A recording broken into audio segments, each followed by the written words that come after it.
नमस्ते एवरीवन, मैं हूं नीतू शंकर और हमारे यूट्यूब चैनल झटपट नीतू शंकर में आप सबों का बहुत बहुत स्वागत करती हूं। रक्षाबंधन का त्यौहार करीब है, सावन का महीना चल रहा है, तो घर घर में मिठाइयाँ घेवर वगैरह बनाने का तो प्रचलन आजकल हो ही गया है। और YouTube जब से मिठाइयाँ बनाना इतना इजी कर दिया है, एक एक वीडियोस, तो घर घर में ये ट्रेंड हो चुकी है कि लोग मिठाई बनाना खुद ही घर में पसंद करते हैं।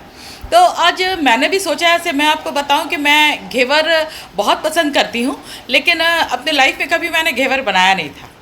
तो आज मैंने सोचा कि इस खुराफाती दिमाग में आया कि क्यों ना प्रोसेस से घेवर बनाऊं, और घेवर बनाने के बाद वो वीडियो मैं आप सबों के साथ शेयर करूं, क्योंकि उसे शेयर करने का मकसद ये है, वो जो मैं बता देना चाहती हूं कि जो बिगिनर्स घेवर बनाते हैं ना, तो बहुत अड़चनें आती हैं। उनके घेवर परफेक्ट नहीं होते हैं, अच्छे से सिकते नहीं हैं, कहीं कच्चे रह जाते हैं, कहीं ज़्यादा लाल हो जाते हैं, ज़्यादा सिक जाते हैं, कभी कभी टूट जाते हैं। जैसे मेरे भी घेवर एक आध बार टूट गए, अच्छे से बीच में होल नहीं होते, अच्छी सी राउंड शेप नहीं होती, और जब वो सिकने लगते हैं तो फिर किनारे किनारे जो हमारे वेजल बर्तन जिसमें घेवर सिक रहे हैं उसके वॉल वो छोड़ नहीं पाते हैं, मीन्स वॉल से अलग नहीं हो पाते, बहुत सारी अड़चनें आती हैं। तो मैंने सोचा कि अगर परफेक्ट वीडियो आपको मैं डालूँगी तो जो बिगिनर्स होंगे बनाएंगे, जो भी घर की लेडीज़ बना रही हैं, कोई आजकल के बॉयज़ भी काफ़ी इंटरेस्टेड रहते हैं मिठाइयाँ बनाने में अपनी बहनों के लिए, तो बनाएंगे तो वो लोग बोलेंगे कि देखो इसके तो परफेक्ट निकलते हैं पर हमारे तो निकल नहीं रहे हैं। तो क्यों ना आज मेरा फर्स्ट डे था तो मैंने सोचा कि इसे आपके साथ शेयर करूँ। वैसे मेरी घेवर काफ़ी अच्छी बनी है, लेकिन मतलब जैसा फर्स्ट चांस में बनता है उस टाइप की घेवर तुम्हारी बनी। टेस्ट बहुत ही लाजवाब है, जो सिर्फ मैं टेस्ट कर पाई, और आप सबों से रिक्वेस्ट करूँगी कि हमारी पूरी वीडियो को देखें कैसे कैसे मैंने प्रोसेस किया। हेलो नमस्कार, मैं हूँ नीतू शंकर और आज बना रहे हैं घेवर। बना क्या रहे हैं, बस ट्राई कर रहे हैं, क्योंकि घेवर मैं अपने लाइफ में कभी नहीं बनाई हूँ। तो ये मैंने अपने हीटर को ऑन कर लिया और पैन चढ़ाया, और इस कप से मैंने मेज़रमेंट में 1 कप पानी दी है, और इसी कप से 1 कप मैं चीनी मिलाने वाली हूँ। देखिए पानी हमारी ऑलमोस्ट गर्म हो रही है, जितना पानी और उतना ही हमने इसमें चीनी मिलाया, और इसके पिघलने का हम इंतज़ार करते हैं। हमें तार वाली चाशनी इसमें नहीं चाहिए, बस थोड़ी सी थिक यानी थोड़ी सी चिपचिपी चाशनी हमें चाहिए। तो वैसे स्थिति में हम अपने हीटर को ऑफ कर देंगे। देखिए चाशनी जब हमारी अब बॉयल होने लगी है, पूरी बॉइलिंग पॉइंट पर है, तो यहाँ हम थोड़ी सी इलायची की पाउडर मिलाएंगे, इससे इलायची फ्लेवरसम करने के लिए। और ये हमने केसर के धागे रखे हैं, तो कुछ केसर के धागे हम इसमें मिलाएंगे, सो डैट की कलर भी अच्छी आएगी और इसका अरोमा भी बहुत अच्छा सा आएगा। ये देखिए केसर के धागे हम मिला लिए हैं, और इसे बॉईल करेंगे हम थोड़ी देर के लिए, ताकि हमारी जो चाशनी है ना वो बहुत अच्छी सी बनकर रेडी हो जाए। अभी यहाँ मैं आपको दिखाने वाली हूँ, ये मेरा डीप फ्रिज है। डीप फ्रिज के एक पैन में मैंने घी डालकर थोड़ी इसे ठंडी कर ली है, यानी फ्रीजिंग पॉइंट पे मैंने इसे ठंडे किया है। अब इसे हम फेंटेंगे टिल देन कि ये वाइट कलर का हो जाए, क्रीमी टेक्सचर में आ जाए। फेंटना शुरू करेंगे तो इस तरीके से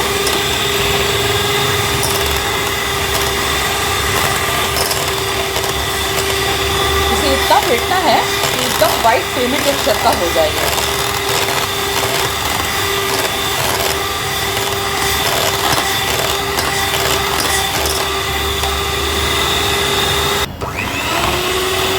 ये जो है ना पूरी क्रीमी टेक्सचर की हो गई है घी हमारी।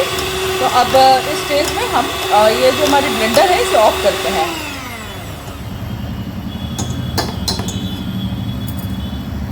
और यहाँ हमारी चाशनी बनकर रेडी हो गई है।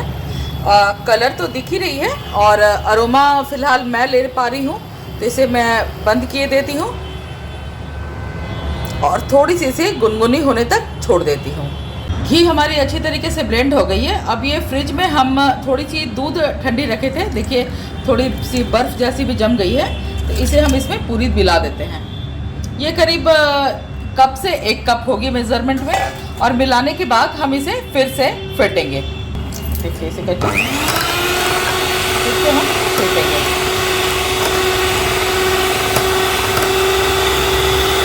देखिए इस ठंडी दूध से फेंटने के बाद कुछ इस तरह का टेक्सचर हो जाता है, यानी बटर अलग हो जाती है, दूध अलग हो जाती है। इस स्थिति में हम थोड़ी सी पानी इसमें ठंडी और मिलाएंगे और साथ में हम मैदा डालकर इसे एक बैटर बनाएंगे। नेक्स्ट अब हम इसमें करीब 3 से 4 चम्मच मैदा मिलाएंगे।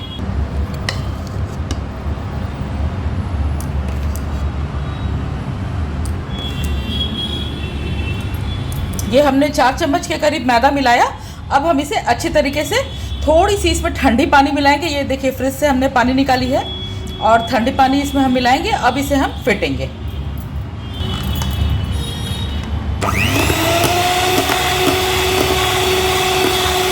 देखिए ब्लेंडर से ब्लेंड करते करते हमने कुछ इस तरीके की एक स्लरी टेक्सचर की हमने एक इसकी लिक्विड फॉर्म बना ली है, जिसमें हमने करीब 1 कप मैदा लिया है, 4 टीस्पून हमने मैदा लिया है, 1 कप हमने दूध लिया है, आधे कप की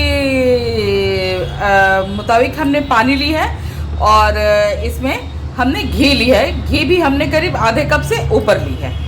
तो इस रेशियो को आप याद रखेंगे और इस तरीके की एक स्लरी बना लेंगे, आप लिक्विड बना लेंगे। और अगर फेंटने में आपको किसी भी तरीके की प्रॉब्लम आई ना, तो अपने मिक्सर जार की हेल्प लेंगे और उसमें डाल के, मैं बता देती हूँ क्योंकि ये फॉर्म मैंने मिक्सर जार में डाल के ही ऐसा कर लिया है। तो इस तरीके का एक लिक्विड फॉर्म आप बना लेंगे।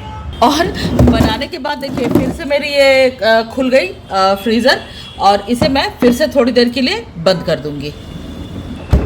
देखिए अब हमने क्या किया है कि मुझे एक कम डायमीटर वाले एक पॉट चाहिए थी, तो मेरे पास फ़िलहाल यही थी, क्योंकि अगर शेप देने के लिए, छोटी छोटी शेप देने के लिए मुझे रिंग्स चाहिए होगा, तो वो फ़िलहाल है तो, लेकिन कहाँ रख दी हूँ ये तो मुझे पता नहीं चल रहा है। मैंने एक छोटी सी पॉट ली है, ट्राई करती हूँ इसी में डालने की। तो अगर इससे सक्सेसफुली निकल गया तब तो बहुत अच्छी बात है, और नहीं निकली तो किसी और बर्तन में मैं आपको शो करूँगी घेवर बनाना। तो आई थिंक इतने देर में हमारी फ्रिज के जो ये रखी हुई मटेरियल है ठंडी हो गई होगी। देखिए अच्छी खासी ठंडी हो गई है, तो इसे हम बाहर निकालते हैं। देखिए इस तरीके की एक ये हो गई है, तो बहुत ऊपर से हम इसमें डालेंगे। देखिए, और जो हमें डालना है ना, वो लेयर बीच में डालना है। थोड़ी सी से अलग होने दीजिए। देखिए थोड़ी थोड़ी करके हम इसे डालेंगे इस तरीके से।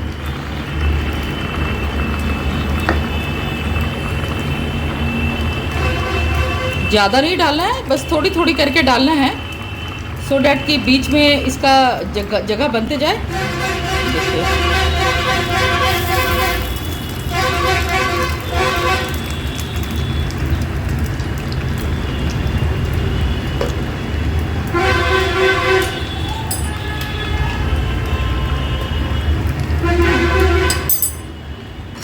थोड़ा सा और हम दे सकते हैं।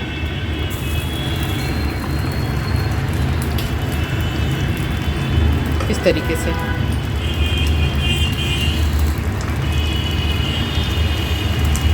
देखिए, और कोशिश करेंगे इसे थोड़ी सी लाल होकर ये जब शेप पकड़ेगी तो इसे निकाल कर दिखाने की।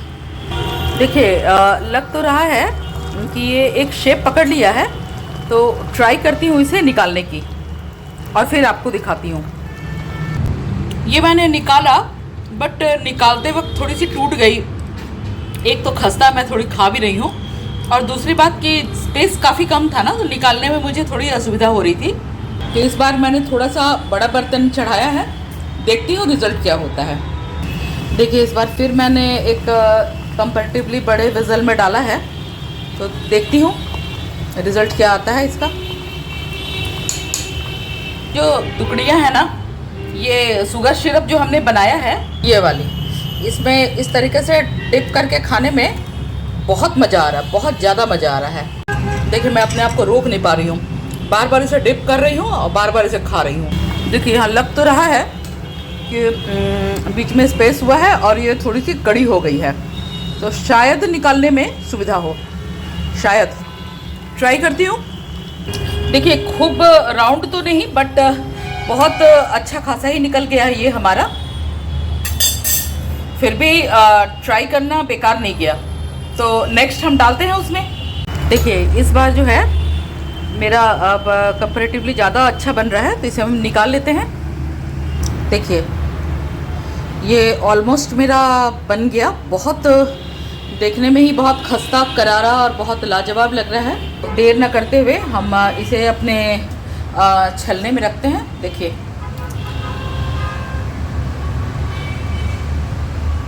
कितना इसका जो नेट्स है वो बहुत खूबसूरत बना है। मेन जो होते हैं ना इसके नेट्स होते हैं, और ये जो बीच में स्पेस बनते हैं, यहाँ हम अपने लिक्विड मटेरियल्स जो ड्रॉप कराते हैं ना, तो इससे ये बीच में एक होल बन जाता है और किनारे किनारे इसके नेट्स बन जाते हैं। तो ये बहुत ही खूबसूरत सा बना है। थोड़ी आज फर्स्ट डे है, बट परफेक्शन ऑलमोस्ट हो ही गई है। देखिए इस तरीके से हमने घेवर पर घेवर बनाए और इसे एक जार में हमने रखा, सो डैट कि अब जब हम अपनी गुनगुनी चाशनी इसके ऊपर से डालेंगे ना, तो पूरे लेयर में हमारी चाशनी जो है ना एंटर कर जाएगी। तो चाहे तो आप एक एक चाशनी पर भी डाल सकते हैं, कुछ इस तरीके से। देखिए इस तरीके से डाल सकते हैं, ठीक है। और फिर इसे रखेंगे ऊपर। इसे रखने के बाद देखिए अच्छे से जितने पोर्स है ना, सारे पोर्स में आपकी चाशनी जो है ना वो जानी चाहिए, ताकि ये जो आपकी घेवर जो बनी है ना ये अच्छे से चाशनी में डिप हो जाए।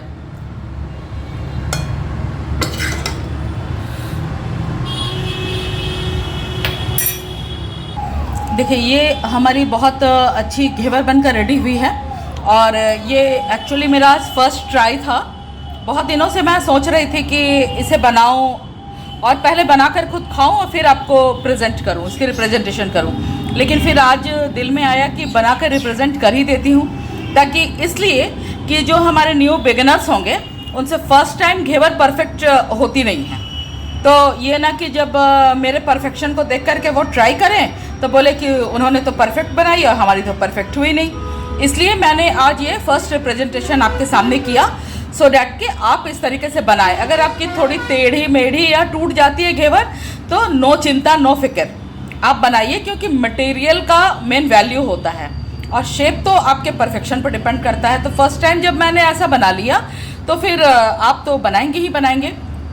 तो हमारे इसी तरीके से रेसिपी को फॉलो करते रहें, हमारे चैनल को फॉलो करें, हमारे वीडियोस को देखें और ज़रूर ट्राई करके अपने किचन में हमें बताएं कि हमारी बताई गई इतनी इजी रेसिपी ऑफ घेवर कैसी लगी आपको। ये तो कोई भी बिगिनर्स अपने घर में बना सकता है। तो आप लोगों से रिक्वेस्ट है कि एक बार इसे अपने किचन में अवश्य बनाएं और हमें बताएं कि हमारी ये बताई गई रेसिपी आपको कैसी लगी। तो इंतज़ार करते हैं आपके कमेंट्स का, आपके व्यूज़ का और आपके थम्स अप्स का। तो लगे रहिए मेरे चैनल के साथ, झटपट नीतू शंकर। मिलते हैं नए रेसिपी के साथ, तब तक के लिए नमस्कार। आशा है आपको हमारी बताई गई आज घेवर की रेसिपी बहुत पसंद आई होगी। आई भी क्यों ना, मटेरियल्स तो डालने में हमने कंजूसी जरा सी भी ना की और हमने मेहनत भी पूरी की और घेवर हमारे ऑलमोस्ट अच्छे अच्छे निकले भी। तो मैंने गिन करके 3 ही घेवर बनाए। तो आप बड़ी वाली बर्तन भी ले सकते हैं, छोटे डायमीटर के बर्तन भी आप ले सकते हैं। तो मैंने ये दोनों चीज़ दिखाया कि बहुत छोटी सी बर्तन में मुझे निकालने में असुविधा हो रही थी, तो मैंने कंपैरेटिवली सॉसपेन का यूज़ किया। थोड़ी बड़ी बर्तन ली हमने। तो आप अपने मतलब सुविधा मुताबिक बर्तन यूज़ करेंगे। और घेवर में, घेवर नाम है तो सिर्फ तलने के लिए, मीन्स फ्राई करने के लिए, सेकने के लिए उसे सिर्फ घी का यूज़ ना करें। अगर आप चाहें तो आप रिफाइंड ऑयल या फिर आप ऑलिव ऑयल कंबाइन कर सकते हैं। तो मुझे तो बहुत अच्छा लगा भाई अपना बनाया हुआ घेवर। और अगर इसे आप मलाई घेवर बनाना चाहते हैं तो डेकोरेट करें अपने सुविधा के मुताबिक। इसमें कोई ये नहीं है, मलाई तो लोग बनाना जानते ही हैं। रबड़ी जो होती है, तो दूध को गाढ़ा करके अगर ज़्यादा आपको मतलब कम टाइम में बनाना है इंस्टेंट, तो उसमें आप मिल्क पाउडर मिला सकते हैं, क्रीम मिला सकते हैं, और इंस्टेंट आप मलाई बनाकर, इंस्टेंट आप रबड़ी बनाकर उस घेवर के ऊपर में लेयरिंग कर सकते हैं। और साथ में अगर आप चाहें तो पिस्ता आलमंड्स का जो क्रश होता है वो आप उसके ऊपर से डेकोरेट करके, डेकोरेशन आप पर डिपेंड करती है कि आप कैसा करें, लेकिन बेसिक जो घेवर बनाने का तरीका है वो मैंने बताया और मैंने बना कर दिखाया। और मैंने खाकर भी, मैं आपको बता ही रही थी बार बार कि छोटी छोटी टुकड़ियाँ मैं शुगर सिरप में डिप करके खा रही थी और बहुत मज़े ले रही थी। तो अपने किचन में आप लोग बनाइए और हमारे कमेंट सेक्शन में हमें बताइए कि हमारी बताई गई घेवर की रेसिपी कैसे लगी। फिर मिलते हैं नए रेसिपी के साथ, तब तक के लिए नमस्कार, ख्याल रखें।